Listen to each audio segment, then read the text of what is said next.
Hello, everyone. Today we are talking Riemann sum notation. So what we're going to try to do is we've already seen um, integral and we've seen the bounds and f of x and dx.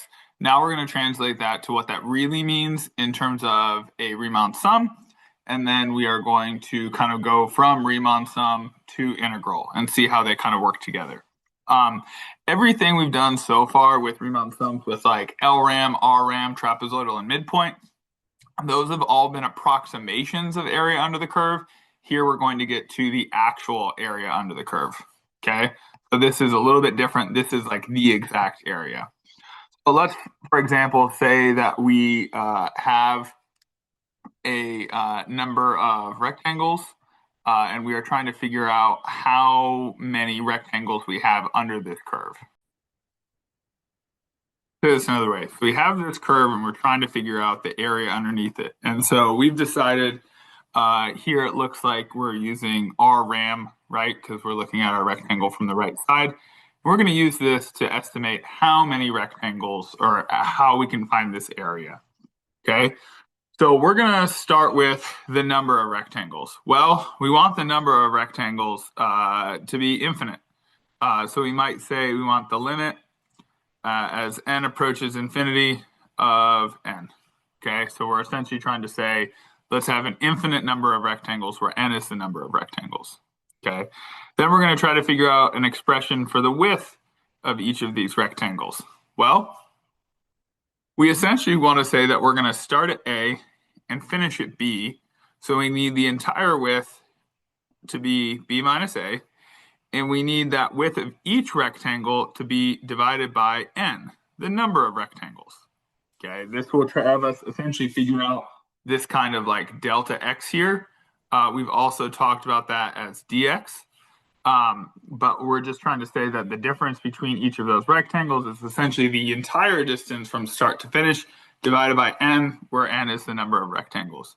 You can realize that this dx, this delta x, is essentially going to approach zero, right? Because we say that n is approaching infinity, so that width of each of these rectangles is going to approach zero. The height of each rectangle is essentially just its position on the curve, right? So this height is here, this is here, this is here. And if we want to figure out the height of each of these, we would just say that this height is f of x, or that y value, which means that the area of this is going to be this f of x times this delta x, right? Or essentially the height times the width. And then finally, let's put this all together. And this is how this gets a little bit more complicated. But we're going to say that this is equal to the limit as n approaches infinity. And I'll have this on the next slide, so don't worry if you don't like this one. The limit as n approaches infinity of k equals 1 to n of f of x times delta x. Okay, so this is essentially us. This sigma means that we're adding up. We're going to be adding up all these little rectangles, okay, where we have a width and a height. So let's look at what that looks like. We go with that one. Here's our actual notation. This is what I need you to write down. This is what you're going to see tomorrow. This is what we're going to see when we're looking at converting these two. So this is our general integral that we've worked with, lower bound A, upper bound B. You can see that delta x right here is equal to b minus a over n. And I have the limit is just f of x, but we have f of x sub k, where k is essentially which one of these little chunk intervals we're dealing with. Now, f of x is going to be equal to a plus delta x times k. So let's rewrite this another way, because this is how you'll see it. I'm going to say the limit as n approaches infinity, sigma k equals 1 to n of f of a plus, and again, delta x is going to be b minus a over n times k times b minus a over n. Now, I know that seems like a lot of variables, but let's talk about what variables are going to be numbers, okay? This b minus a is going to be a number, right? B minus a is just the width of that integral. So these are real numbers, meaning that this is going to be something of a number, whether it be like 4, 10, 12, whatever it usually is going to end up being. Most of the time when we're integrating, we're going to deal with these being actual variable. These are going to actually be an integer, and it's always going to be positive for us as well. This is also going to be a number, and of course, that's going to be a number.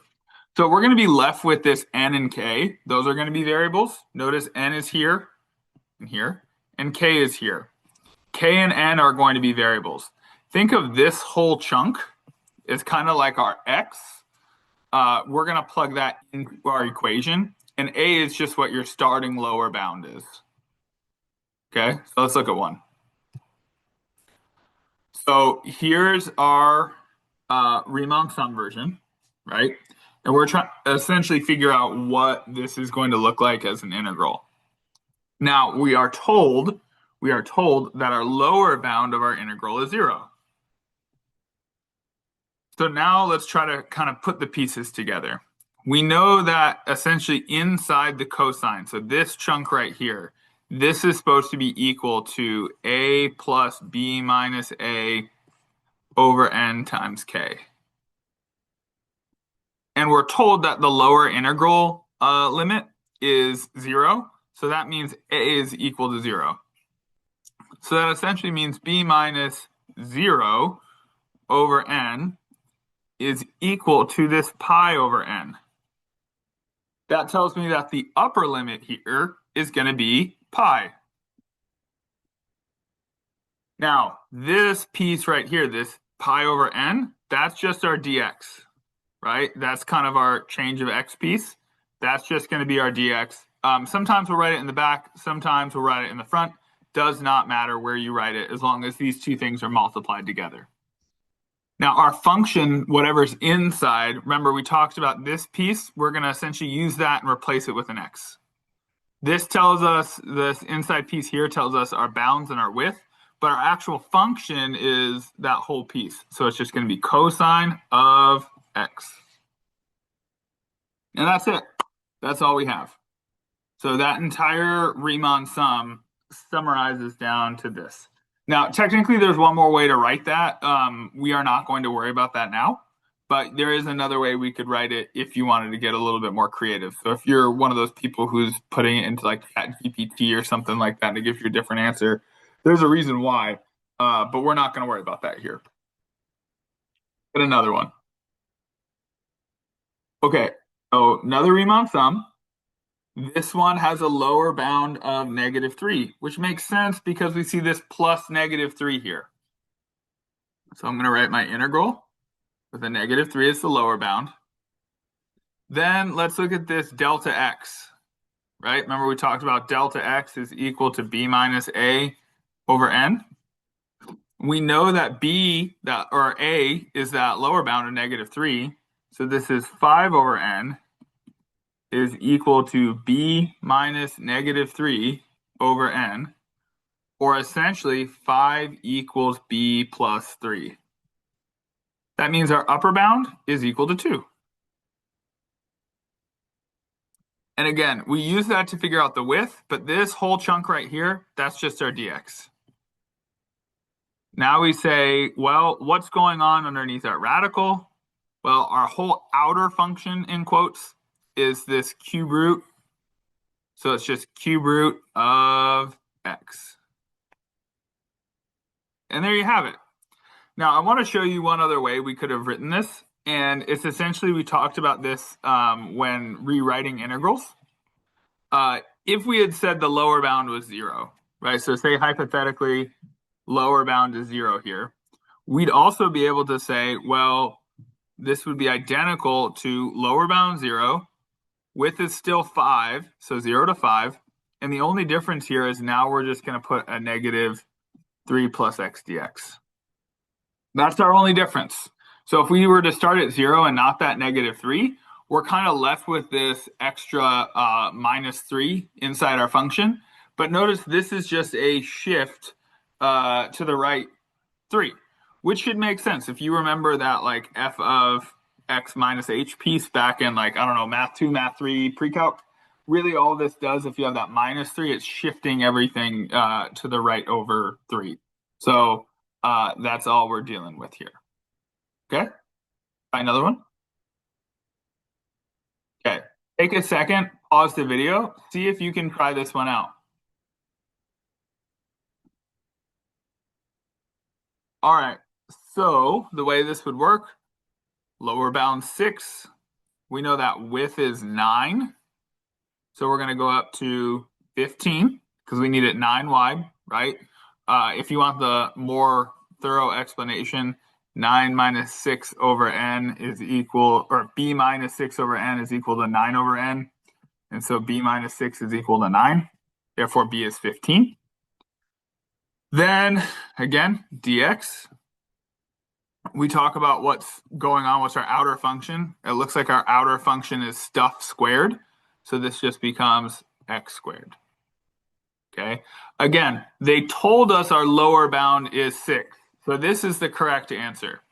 If they did not tell us our lower bound, right? So if it just said write an integral expression, which I will tell you right now, we will always give you what we want the lower bound to be. But another way we could have written this is 0 to 9, 1 over, that's supposed to be a 0. It's hard to write sometimes. 1 over 6 plus x squared dx. Again, these are equal. These are equivalent. They will get you the same area.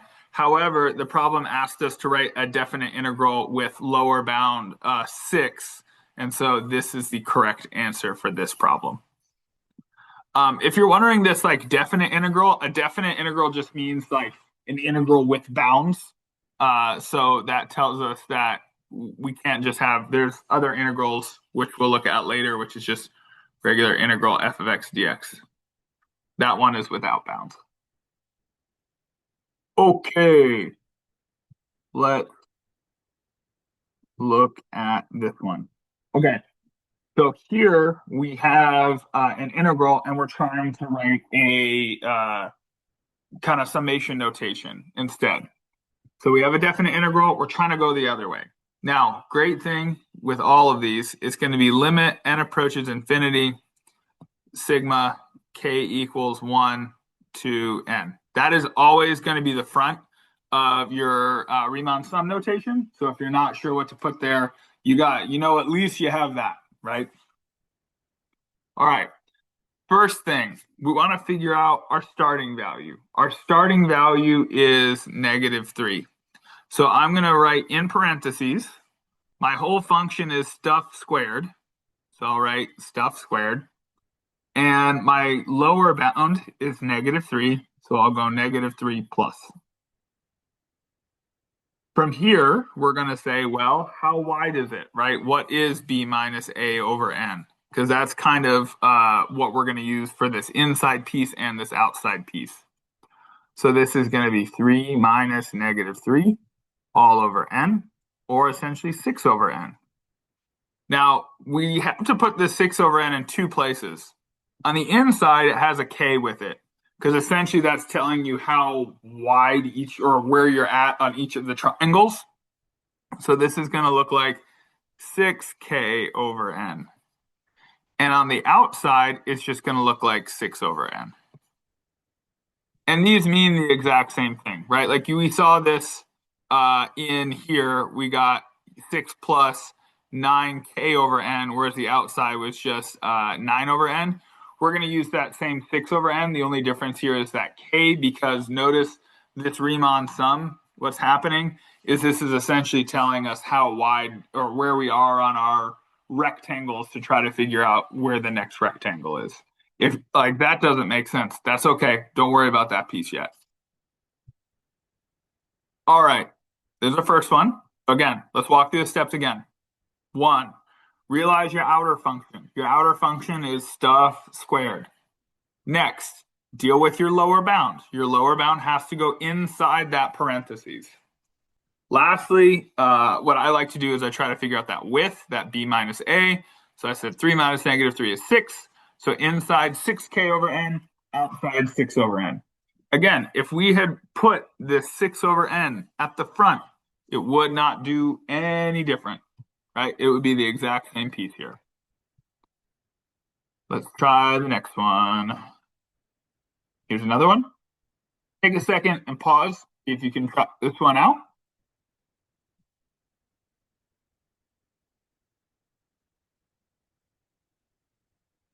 All right, so now, again, limit n approaches infinity, sigma k equals 1 to n. From here, I'll say, well, what's our function? 1 over stuff. What's my lower bound? 2. What's that? B minus a over n? Well, that's 5 minus 2 over n, which is just 3 over n. So plus 3k over n, and then outside is just 3 over n. And there you go. That's all we got to do. Remember, this stays the same. Lower bound, right? Because it's a plus delta xk. So that's our delta xk. And then finally our delta x at the end. All right. Here's an example where they kind of write it out. There's no Riemann sum here, but it's essentially trying to have you figure out what's going on. So they, instead of the Riemann sum, they kind of have this whole piece expanded. But that logic of limit n approaches infinity, k equals 1 to n, f of a plus delta x k times delta x is still happening. So our delta x, in this case, we see at the front, our delta x is 1 over n. So b minus a over n is 1 over n. That means that our width of our integral has to be 1. So instantly, we're only left with d, b, and a, because c has a width of 2. So that one's no good. Secondly, we know this is f of a plus delta x over k. So if I'm looking at all of these fractions, they all have this 2 plus, 2 plus, 2 plus, 2 plus. So what that does for me is that tells me we want to have our lower bound, our delta, or our lower bound, our a, is going to be 2. So I'm going to get rid of b and a. And so now I go, well, let's look. When we're setting this up, this would be from 2, has a width of 1, so that would go 2 to 3. But it should be 1 over x dx. Oh, no. Well, we have a problem. D has 2 to 3, but it has this leftover 2. So that can't be it either. So now we got to go back to A or B. If we look at A has a lower bound of 1, and then it goes up to 2. How's the width correct? But it only has a 1 over x here. If we have this 2 plus for everything, then we would need this inside guts to be 1 over 1 plus x. And we don't have that. We just have a 1 over x. So A's gone. Let's look at B. B says, hey, we're not going to deal with the fact that it starts at 2. We're just going to put a 2 plus in our function. This is the exact same as this integral here. So we could write it as the integral of 2 to 3 of 1 over x dx. That would be perfectly fine and correct.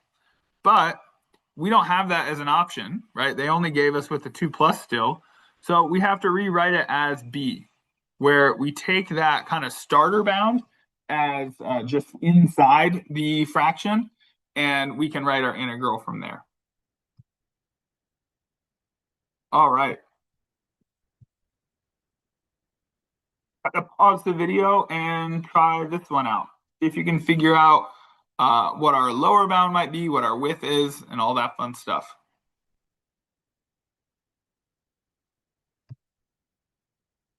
Okay, so I look at this and go, well, my width is 1. So instantly I'm getting rid of D. because that has a width of 2, right? It goes from 0 to 2, where all the other ones, 1 to 2, 0 to 1, 1 to 2. Then I realized my function is e to x, or e to the x, which all of these have. But here it has this lower bound, or it has this starting value of 1. So I'm going to try to see if I can circle correctly. Starting value of 1, right? All of these have that 1 plus, 1 plus, 1 plus. So I'm going to see if I can write it like this. 1, width of 1, so 1 to 2, e of x dx. And I see that that's an option here. So that one works. We also could have written it kind of like A. If we wanted to use 0 to 1 as our bound, you're always kind of able to start off with 0 to like whatever the width is. But then that starter value, that 1 plus or that k plus, whatever you want to call it inside, maybe k is the wrong value here, c plus, then we would need this to be e to the 1 plus x dx. These are the exact same function. Right, these will get us the exact same area under the curve. This one is literally just a shift left from this one. And again, we talked about it, like you can see where that shift would happen in the integrals. We could kind of just apply this like +1 to each one of these, and you would end up with this piece here. All right, well, I hope this helps. If it did not help, you also have the AP Classroom videos that you can look off of, but I think this should be plenty for you in terms of studying this, the AP Classroom videos, and trying out that worksheet to get you prepared for your test coming up. All right, have a good one, guys.